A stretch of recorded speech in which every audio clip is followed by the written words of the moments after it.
Okay, this week on Reddit, specifically on the FNAF theory side of the internet, three separate debates exploded at the same time. Not small ones, not is this poster canon type debates. I'm talking foundational, character identity, location continuity, timeline structure, and what's fascinating is that none of these are random. They're all symptoms of something bigger happening in the franchise. Today we're doing a full breakdown of the Afton vs Mimic consolidation war, the Fredbear's building reuse debate, the Into the Pit continuity crisis, and then we're going to talk about what all three actually mean for the direction of FNAF going forward. Because these are not isolated arguments, they're connected, and depending on which side ends up being correct, the entire modern timeline changes. Let's start with the one that caused the most chaos. For years, the assumption was simple. William Afton always comes back. That's the meme. That's the pattern. That's the villain identity of his franchise. But modern FNAF introduced something new. The Mimic. And once the Mimic entered the picture, everything became unstable. So let's rewind. The original assumption in Five Nights at Freddy's security breach, we encounter Burntrap. Visually, he is framed as William Afton. Spring Bonnie body, charred suit, corpse-like remains, underground layer beneath a pizzeria simulator style location. And thematically, that scene mirrors Henry's fire in Freddy Fazbear's Pizzeria Simulator. So the natural conclusion was Afton survived again. Then we had Glitch Trap in Five Nights at Freddy's Help Wanted, a digital rabbit entity infecting a VR game. So fans connected the dots. Afton digitized himself. Glitch Trap is digital Afton. Burn Trap is reconstructed physical Afton. Simple. Except then Ruin happened. Ruin changes the hierarchy in Five Nights at Freddy's security breach. Ruin, the Burn Trap storyline, is sidelined. Instead, the central antagonist is revealed to be the Mimic. Not Afton. Not Springtrap. The Mimic. And that matters, because the Mimic is explicitly described as an AI that copies behavior. A machine that adapts, an entity that mimics identities, which introduces a radical possibility. What if Glitch Trap was never Afton? What if Burn Trap was never Afton? What if the Mimic learned Afton? Now this is where Reddit splits into factions. Faction 1, Afton is still the core. The group argues the Mimic cannot replace Afton retroactively. Security Breach was clearly written as an Afton continuation. The symbolization is too strong. The body is too literal. The franchise repeatedly returns to him. And thematically, FNAF is a story about consequences, about the sins of William Afton. So removing him feels like rewriting the arc. They also argue nothing in Ruin explicitly says Glitch Trap was never Afton. It simply introduces another threat. And that's true. The franchise has not definitively erased Afton. Faction 2, the Mimic is the successor. The opposing side argues something cleaner. Henry's ending mattered. Ultimate Custom Night matters. Afton being eternally punished matters. So the franchise needed a new villain. The Mimic fulfills that role. And rather than resurrect Afton physically or spiritually, the Mimic simply imitates him, which preserves legacy without undermining finality. The interpretation also solves a problem. If Afton keeps coming back, Henry's speech becomes meaningless. But if the Mimic is a distorted echo of Afton's violence, then the story evolves. And this is where the consolidation movement gains traction. The simplification push. What's trending right now is a desire for consolidation.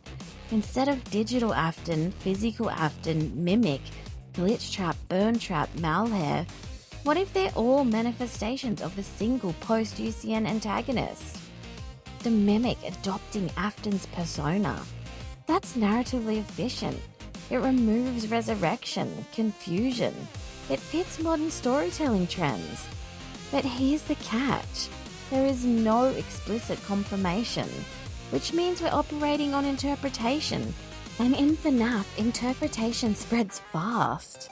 Now let's go back in time to 1987, to Five Nights at Freddy's 2, because this debate is rooted in one phrase: vintage pizzeria given new life. That's from the FNAF 2 newspaper. Now here's the logic chain supporters use. Freddy's 1985 would only be 2 years old in 1987. That's not vintage, so the building must be older. The only older known location, Fredbear's Family Diner, which closed in 1983. Therefore, Fredbear's reopened as Freddy's in 1987. It's elegant. It creates location continuity. It explains why FNAF 4 connects heavily to FNAF 2 imagery. But let's slow down. FNAF canon repeatedly implies multiple simultaneous locations. The wizards are described as coming from a previous location. But that does not necessarily mean Fredbear's. It could mean the 1985 Freddy's. Also, the company frequently rebrands, frequently reuses parts, frequently stores animatronics. And this is where another trending stance intersects. Wizards equal classics. There is no explicit confirmation that the withered animatronics were rebuilt into the FNAF 1 versions. Mechanically, they use different endoskeleton types, which suggests parallel builds, which suggests multiple facilities, which weakens the single reuse building model. The tense in Phone Guy's dialogue closed for years. Past tense, not present continuous. Some argue this implies Fredbear's is no longer closed in 1987. But English phrasing doesn't definitively confirm reopening. It could simply be casual speech. This is the danger of microanalysis. Sometimes it's intentional, sometimes it's just writing. So is Fredbear's reused possible? Confirmed? No. But the theory persists because it simplifies geography. And again, notice the pattern. Simplification. Now we enter the most technical debate. Five Nights at Freddy's Into the Pit. This is where definitions matter. Scott Cawthon historically separated canon from same continuity. The novel trilogy was canon media, but not the game timeline. The Fazbear Frights books were canon concepts, but debated continuity. Into the Pit originated in Fazbear Frights. So when the game adaptation released, the question became, did this merge timelines, or is this a parallel retelling? Supporters say it's an official game, therefore it's mainline. It depicts a missing children incident, therefore it's definitive. But official release does not automatically equal shared timeline. We've seen alternate continuities before.